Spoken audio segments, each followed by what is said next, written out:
Hi guys, today is the 22nd of February, it's Wednesday, and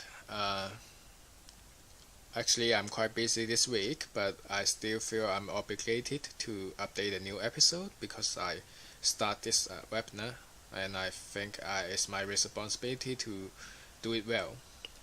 Okay, let's start talk about the Forex market. Actually, in this week, there's nothing much to say because from the data side, there's no important data to be going to be released in this week. The most important event coming up is on this evening. It's the FOMC's minutes. It's going to release in this evening in Asia time, and people can pay attention to this tonight's movement in the US dollar index. Okay, let's talk about the oil first. The oil has break up.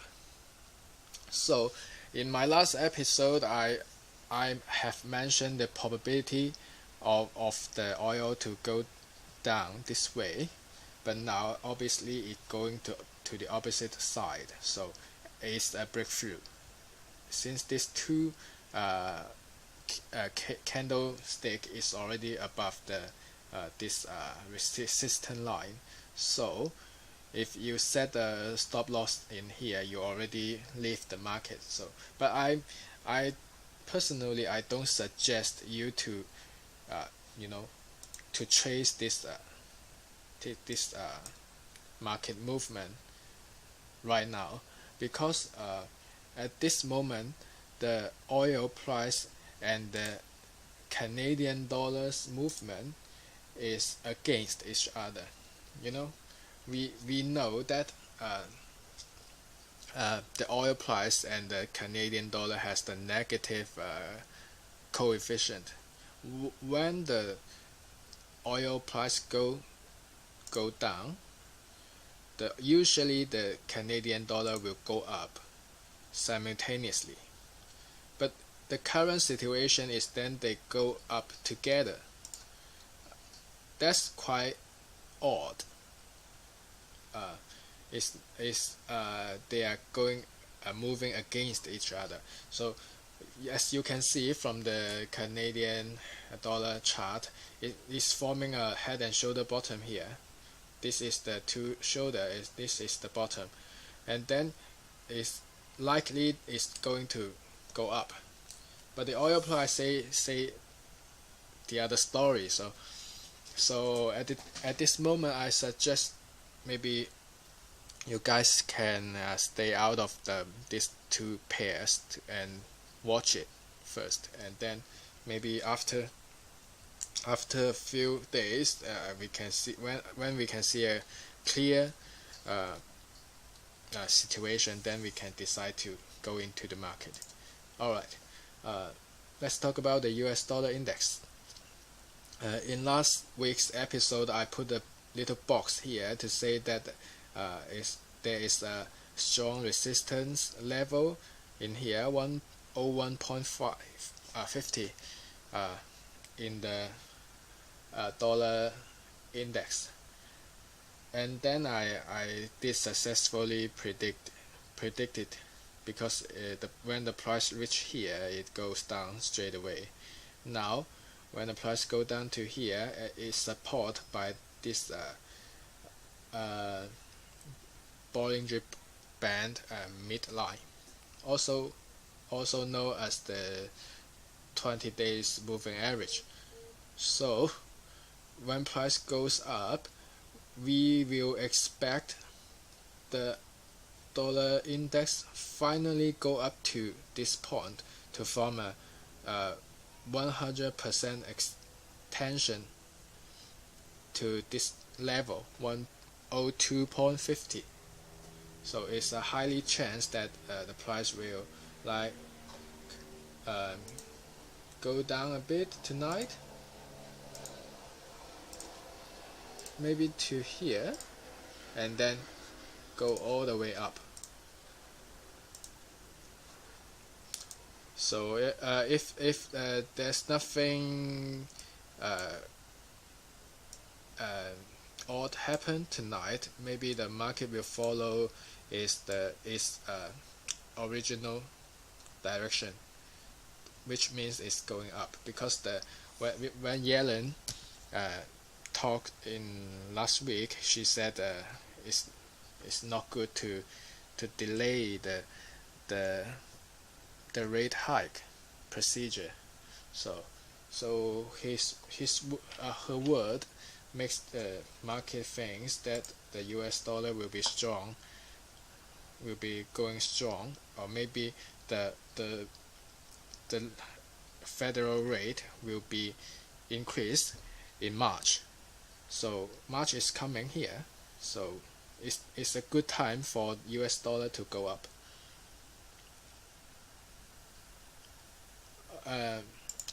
When we draw the conclusion that the US dollar might go up, then obviously all the non-American currency will go down. So also it shows on the graph already. You see, New Zealand dollar has already formed a downwards channel here. It's quite clear. Also, the Australian dollar is start to leave this consolidation zone. You see, yesterday it already leave this zone, and then this morning is going up to test it again. But I strongly suggest you guys to treat it, don't buy it. Try to focus on sales. All right. Let's check the euro. Euro is also has a quite beautiful downward channel, but now since the price is already quite low, so we don't chase the price here. We wait for the price to go up here to retest this moving average line, and then we try to short. Okay, that's the most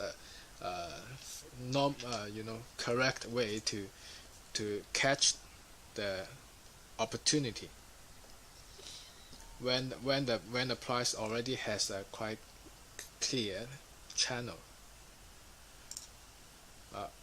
Let's check the British pound. British pound is going up. The British pound is always moving independently. It's not following all the other non US dollar currency. It's moving independently. So as it break up this downwards channel, you can try to long it, but don't long it too much, because the current British pound movement is quite unstable. So you can, yes, of course you can long it here and set the stop loss tight, and I don't think this is a good trade. I just say you can do the breakthrough, right? People always love to enter the market when it breaks through, but I don't actually, personally, I don't think it's a good trade. Oh, all right. The Japanese yen is likely to go up, right? It's likely to go up. The reason one is above the zero axis, and it's already break this downward channel, and the price already go up again and retest the moving average, and then is support by the moving average. Also in the 4-hour chart, is also above zero axis. So there are several points to indicate that the yen might go up. It's likely to go up more than go down.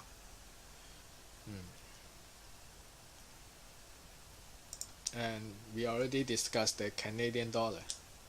So pretty much that's all we need to talk about today. Alright, let's check the Aussie dollars and New Zealand dollar pair. It's a quite interesting currency pair, because it can bring you a lot of profit if you do it right. You see, where if you do it here, you already gain 400 pips over less than a month. So it's awesome if you can do it right. So maybe next time we can spend some more time on talking about this pair. Alright, thank you for watching. Bye.